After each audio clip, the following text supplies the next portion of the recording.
Hello, this is First Fire Non-Assault Move. Welcome back to the 22nd video in the War in the East series. Let's get a situation report. And the first thing to look at is the date.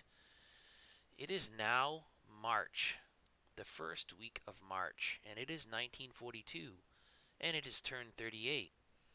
When last we left off with the first hint of bad weather, or the snowfall we encountered, and then shortly after the blizzard, it was turned 25. So yes, my worst fears, and I kind of predicted, doing some math, that we'd have potentially 3 months of being able to do nothing offensively. And worse, we would be under the Winter 1941 rule, a special rule that um, cuts combat values uh, in a third. So we had a third of our combat power, and I think there was other negatives applied to the Germans and the Axis allies as well during the 1941 Winter Special Rule. So yes, 13 weeks. 13 weeks we took body blows, headshots, the Bronx beatdown for 13 weeks, and we could do nothing about it. And I tell you, I'll go off on a little tangent. I did not know that. I did not know that, and to play this game and go through that, I wouldn't wish it upon my enemy because it was horrible. It was arduous. It was grueling. Oh man, yeah. But here we are, and give you a quick peek at what the weather actually is this first week of March. It's snow. Still ice 10, but it's snow. Snow. Not a blizzard. And I believe, and I think we can prove that by going through our forces, that the winter 1941, the 1941 Winter Special Rule has ended. I believe. I want to hope. I want to believe, because I've been hoping and hoping for 13 weeks that it would end. So, let's take a look. And I think it is, well, I know it is. At least some of the effects have ceased. That damnable Winter Special Rule. Alright, well, I lost my train of thought. Here we go. Alright, as a test, I was going to honor it anyways, despite the result. We made an attack, yes, after 13 weeks. 13 weeks. 3 months and a week. We hadn't attacked. We actually made an attack. Can you believe it? I couldn't. And I couldn't believe the results. Amazing what happens when you can actually do something offensively and you're back. You're not nerfed. You're not under a special rule where you're completely debilitated and you can actually function and you're mission capable. Still snowing out though, and it's still March. We're not out of the woods yet. However, we may have the light at the end of the tunnel. Hopefully it's not a train. So we did one attack, and let's check it out. We attacked with 32,000 forces, and the Soviets defended with 14,000 forces. It was 3 tank brigades. If you remember historically, in the early going, once the Soviets did their force, their TONE reorganization with their mechanized and armored forces, they had these gigantic divisions, huge ponderous divisions that were very unwieldy with, like, I don't know, I don't know off the top of my head, but it was in upwards of 300 tanks, 300 to 400 tanks. So very, very tank heavy in these armored and tank mechanized divisions.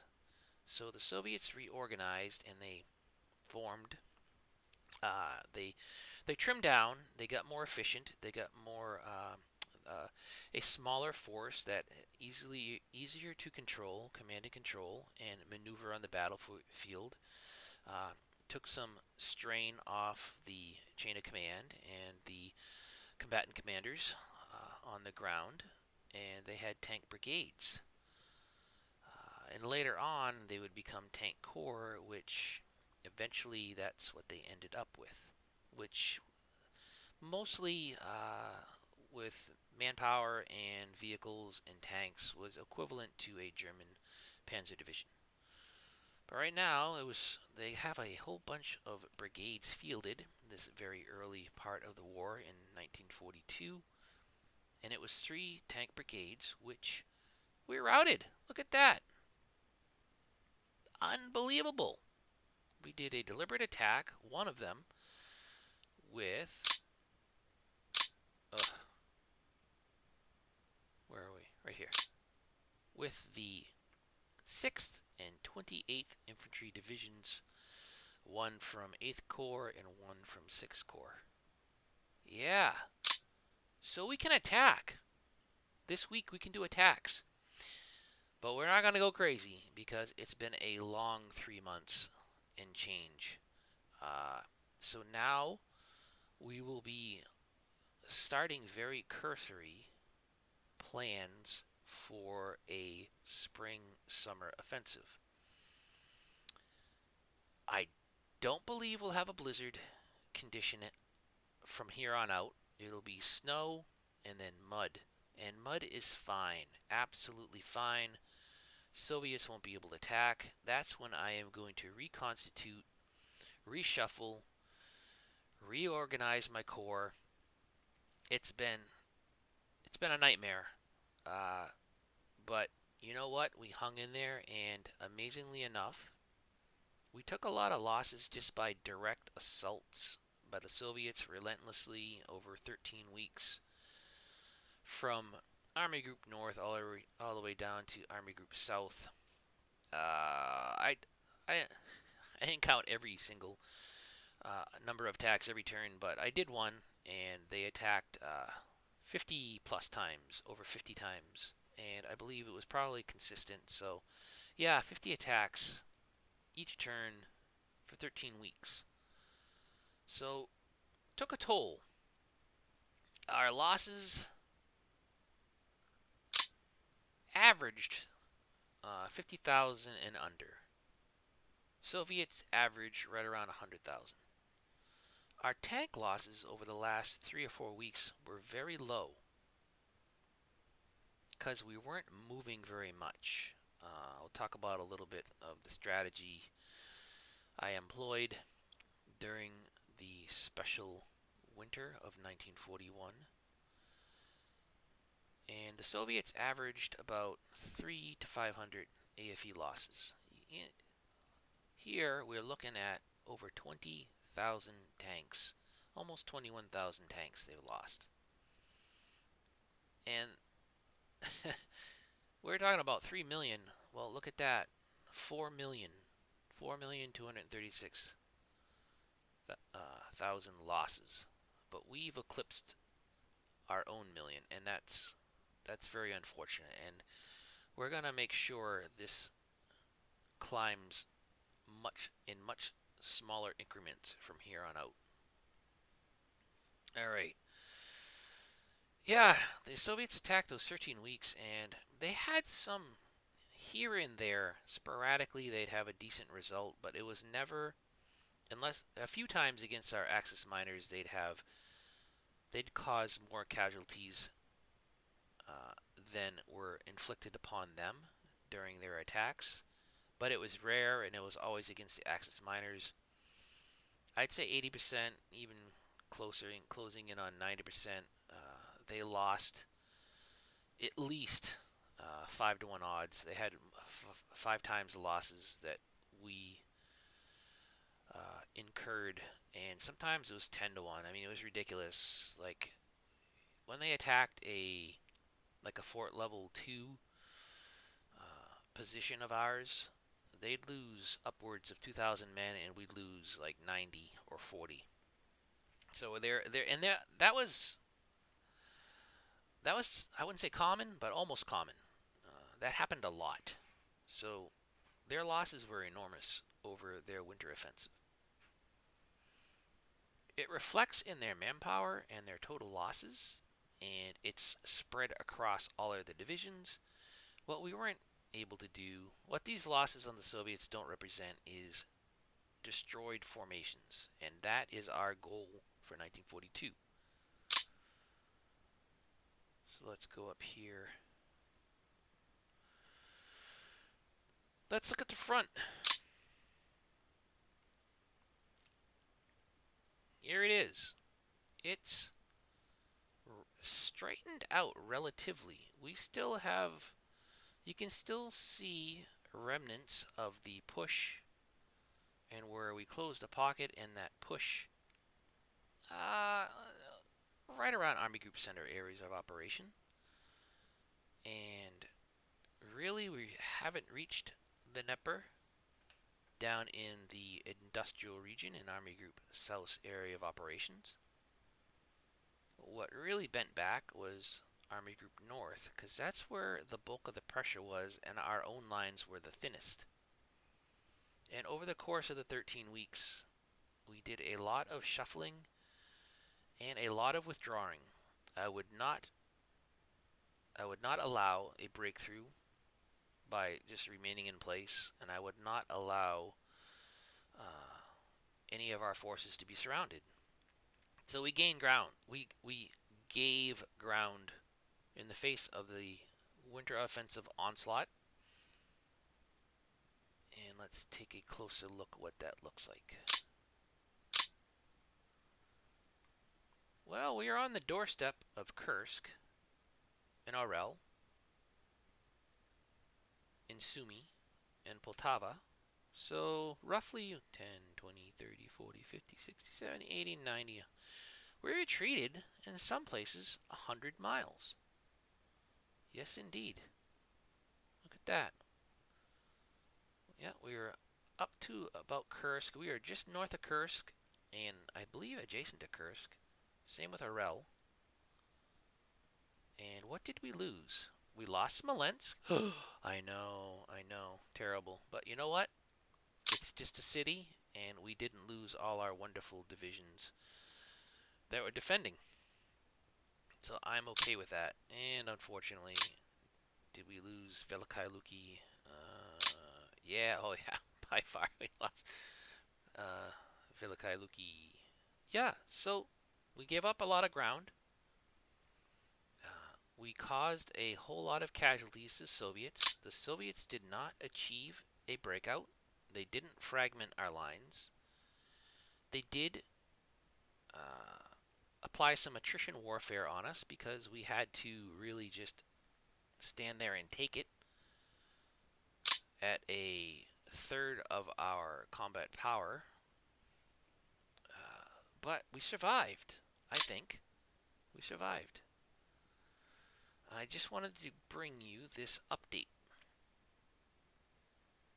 So, first week of March, looking ahead, that will probably be at least 2 more weeks of snow, maybe 3.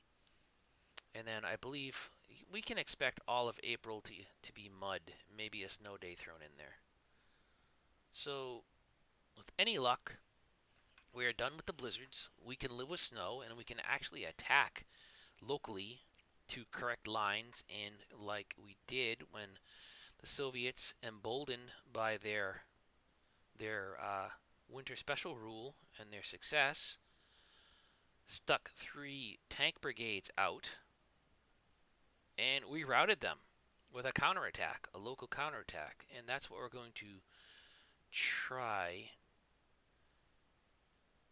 to do where we may. And I'm just looking real quick here. This is the first I've looked at it. I did this, I executed their turn a day or 2 ago, maybe yesterday. Like I was saying, I have to step away because it's only 13 weeks. You sit through 13 weeks of this. It's hard. Sometimes I got 2 or 3 turns done. I think there's a couple days I got 2 or 3 turns I executed, but It was like 1 a day or 2 a day. So we know that we can attack in the snow. We'll have that in our hip pocket. Oh, I have to show you something. This video. I'm not going to have a video showing the results of my moves this turn. I'm going to have a video dedicated all to that once I do my moves and we can talk about it. But I have to show you something. And I don't want to save scrum, so let's actually do what I will, a keeper move here. All right, before we do that. So, if you remember back when all those Panzer Corps were down here sitting idle, doing nothing for about a month. Well, like I was saying, there's a lot of little details and things I didn't use, tools in the toolbox that I didn't use to my advantage, and one's pretty huge. Air transport mode. Let's see, who could use some gas? You look here, I've been fueling. So one thing I did is I took my panzers out of the line, and I put them in refit mode, and I just kept them out of the fighting. Yeah, I know. My infantry's awesome. They did an incredible job. They held their own. There's a few places where I was so thin, I think right here, that the 39th Panzer Corps had to at least be into the line. Here as well, 36th.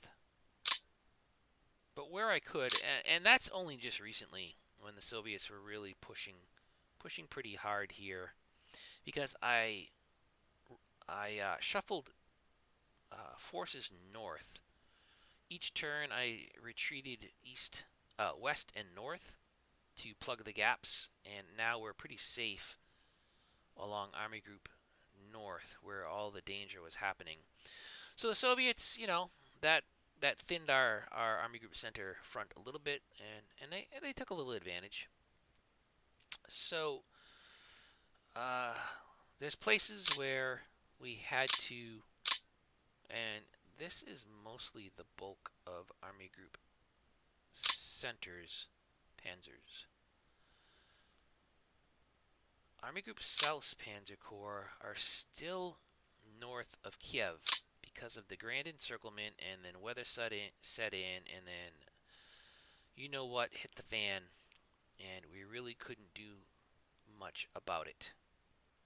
So they kind of remained in place, which completely stripped armor from Army Group South, really, except for 3rd Panzer Corps, who are still hanging in here. Where are we? 3rd Panzer Corps, who has, oh boy, touch support. These 3 divisions. All 2 motorized and a panzer division. Not bad, that's like an average complement. So they're the only ones, and they definitely were in the line from the early going when the winter set in. But, in large part, all my Panzer Corps were behind the lines, refitting, backpedaling as our forward line of troops withdrew in order, in good order. I'll be mindful of that. There was no point where we are not under control and picking our spots to defend, except the 1 or 2 places where we had to, there was a little bit of a bulge, and the positions we defended in weren't ideal until it was corrected in a turn or 2 later. Ah, look at this. So, I started to think about, even in the middle of the misery of the Winter Special Rule, I started to think about what we want to do. Because look at this massive gob of Soviet formations fronting Moscow here as well. And here as well. So there's about 3 spots where we will have opportunity to do at least a shaping operation for the major offensive. Kind of like that pre-offensive, I think it was around Kharkov, prior to uh, the 1942 offensive that ended up in the disastrous events in Stalingrad. So, there will probably be something similar. I'm going to try to achieve something similar to that, like a medium-sized encirclement, like destroy a sizable portion of their armor. Even though their armor, I have really decent results against Soviet armor. It's those mechanized divisions and the infantry that's had a little bit of time to get some to dig in. So they usually prove more troublesome rooting them out than Soviet tank divisions. Uh, so there's a couple places we're going to look more closely at that, and you can see it's kind of naturally shaping up here and here. Actually, maybe busting out close to Smolensk. And what I really wanted to do, oh God, it would really be a natural place to do. It'd be a wonderful way to do it. Um, for my grand strategy for 1942, I'm really thinking of taking Leningrad. So if breaking out around Vitebsk or Veliky Luki, but the terrain is so terrible, the northern pincer would be really constricted by terrain. But this nice concentration of Soviets to encircle them would be a great thing. I don't think we can achieve that on a grand scale right off the bat, but again, more of a shaping operation, a shaping encirclement to take a lot of their formations, maybe 10, 15, might I stretch for 20 division encirclement, because it does.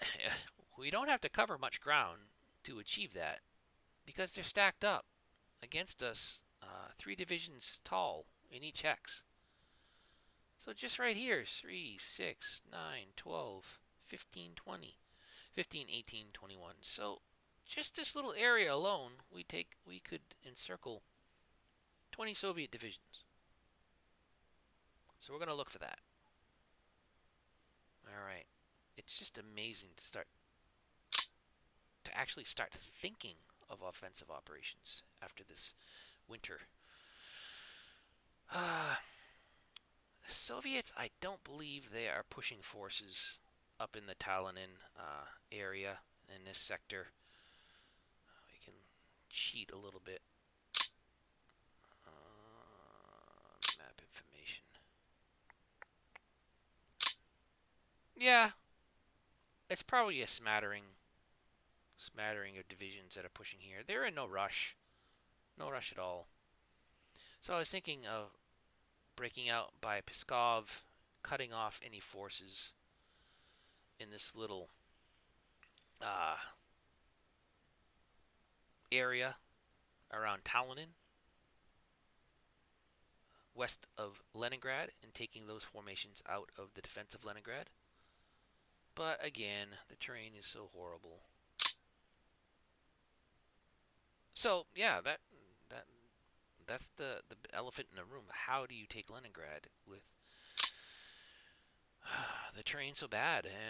And we did a little mission analysis, the very first video, about what that would look like. So I want to have a plan. We will have a plan, but target of opportunities for a shaping operation may determine, may have us go down a different course of action than taking Leningrad. Because we do need those victory points, but the main mission is to destroy Soviet formations. And that's either getting encirclements in one form, or fashion. So we do need victory points. What is that looking like? Losing some of our 174. Not too bad. I think we lost 10, maybe 10 victory points, 15. We are close to 200, I remember correctly. So we lost Veliky Luki, we lost Smolensk. So we lost Smolensk, Veliky Luki, 8 victory points, 16, 24 victory points. Pskov, we lost 10, 24, 34. We weren't over 200. So what is that about? No, we were not over 200. Were we? Huh. Maybe we were. I'm losing track. Anyway, so we lost some victory points. So again, Leningrad. Let's keep that on the burner. Definitely want to. That's the thing, though. I don't want to say definitely because the way we are arraying our Panzer Corps now. Oh yeah, lost my train of thought here, or cut off track. We did take advantage of the rail system to shuffle some Panzer Corps south to north when it was getting a little hairy up here, and also to put them in a position to maybe get that shaping encirclement. Yeah. But we still have time. We still have time to redirect our Panzer Corps behind the lines using the rail system to array them, get them in a posture for the major offensive we will conduct in 1942. See, look at this. 3, 6, 9, 10. Look at how the Soviets kind of naturally. I mean, we could lure them in and then really snip them off. Yeah. Anchor here and then let them cave the middle here and then cut them off. Because, oh yeah, this would be a nice blow to them. You know, I kind of took Moscow, not even a conversation piece, except acknowledging it's there. But it was never our objective in our offensive designs. Got to think about it. Still have probably 4 or 5 turns of mud, a couple more turns of snow before we can really start our offensive. So, a lot to talk about. I just wanted to give you the situation report and talk a little bit about future operations, considerations, and we did get a fair amount of reinforcement. Oh my, that's right. I saw that. Excuse me. I saw that when the Soviets ended their last turn. I just took a quick peek what would be arriving, because they always arrive right along the farthest most western hex. Sometimes down here. But we had maybe 8 to 10, maybe 12. Not full divisions, a couple security divisions, a brigade and a regiment here and there, but maybe half a dozen infantry. And I think this is the second Panzer Division we received. Yeah, I think we got the 22nd the last turn. Well, it may still be on the rail. Yeah. Oh, yeah. Here, we can see. Yep, 22nd. Some regiments. Luftwaffe Jäger regiments, so that's interesting. And some more regiments. So, they're going south because we really got to get some relief for our Axis allies. Whew, yeah. They took a beating during... they were heroes, though. They hung in there, and they did a great job. Very valiant, very courageous. multiple times they got routed, and I think we had our first rout of a German division. Yeah, the last week, the last blizzard week, the Soviets had some pretty good results on their end. We retreated more so than not, and they actually routed. It's probably recovered. They routed their, routed their first German division. So yeah, it took them that long, and it took them 13 weeks to rout the first German division. So yeah, whatever. All right, kind of ambling here in discussion, but wanted to bring you this update. Excited to get back on the offensive and actually playing the game. Though in itself, it was no small task surviving this. I think by giving ground and maintaining order and discipline in a contiguous front, plugging gaps, being flexible by shuffling forces, gave up a lot of terrain, but no encirclements, no destroyed divisions, and in pretty good order. Oh, again, I'm sorry. Let's show you what I was going to talk about in the first place. Look at the fuel, though. Look at that fuel. Yeah. Ooh, boy. Actually, we can go over 90. Let's just show you. Well, let's do it with a... Let's apply some of our infantry because they are incredibly deserving of such. All right. So you select air transport mode, and let's apply this hex and watch. It is 21 fuel. That was 21 out of 65. I could have been doing that every week across the front when our panzers were low on fuel. And I think it's by region and by what aircraft can provide that logistic support with fuel, ammo, and supplies.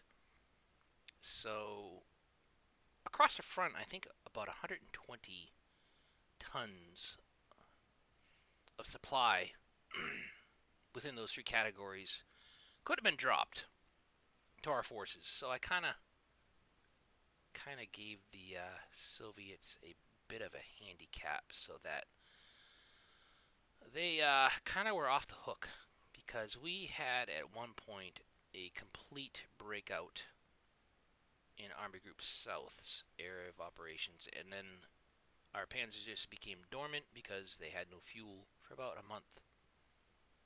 That fuel very likely would have got us Zaporozhye. I still don't know how to pronounce that. Dnipropetrovsk, Kirovograd, we already had that. We lost that. Maybe even Stalino in these two cities here. Bottom line, we would have been much better off fuel-wise, and how we would have taken advantage of that, that's hindsight. But it's something I could have done, and I am doing now the past two turns, and it's glorious, because look at that. I mean, with the winter special rule, I think you're only getting like 50% of what you would normally get, and then that's not even factoring in broken rails and how far you are from railheads. So there was a trickle coming in over land, but I've been, well, it's been about 3 turns now, maybe, yeah, 2 or 3, maybe. For a little while now, I've been doing airdrops with fuel and topping them off. Oh, that's glorious. Still low on supplies. It seems my infantry divisions, when I do the airdrops, supply airdrops, they get a mixture of fuel, ammunition, and supply, but most of the time, I think all the time, my tanks are only getting fuel, which is fine. Gasoline. Alright, what was I going to show you? One last thing. Oh. We're in a lot better spot than we were with with our rail network. Look at that. Oh, the partisans have been popping up, like mushrooms just everywhere, and they seem to like know exactly where to go, just perfectly out of range of a movement of our security regiments here that I have scattered around. Uh, but about 80% I can reach. I'll have a unit that can reach them and scatter them away, but by being adjacent or on them, these partisans can cause some degree of rail damage. So my controllable railroad repair engineers have started to make their way back back west to tidy up the rail lines and find these broken chains. So yeah, just start to fill in these gaps in our logistic network. But it's looking a lot better. Look at that. All the way up to the front. At least in most places. Here it's still scattered, but we do have... Here we go. This railroad repair engineer is going to start working on the rail system south. So we're in a lot better position. So we should be very well supplied come the opening salvos of our spring-summer offensive. I think I'll leave it at that. Continue to talk about some stuff, but I just want to give you an update in what will be coming shortly. Attacking? There may be some places where we're going to want to, I don't know, Cavalry Corps, they're not that great defending, so we may do a deliberate here and at least make them retreat, tidy up our lines. Same here. Take advantage of that. Yeah. But mostly just reorganizing, shuffling, starting our spring cleaning early. Yes, indeed. All right. So I'm going to leave it at that. I hope you look forward to spring as much as I am. And I will get back to you. Next video will have the results of my moves for this week. And be very interested to see what next week brings for weather. Let's keep our fingers crossed. This is First Fire, non-assault move out.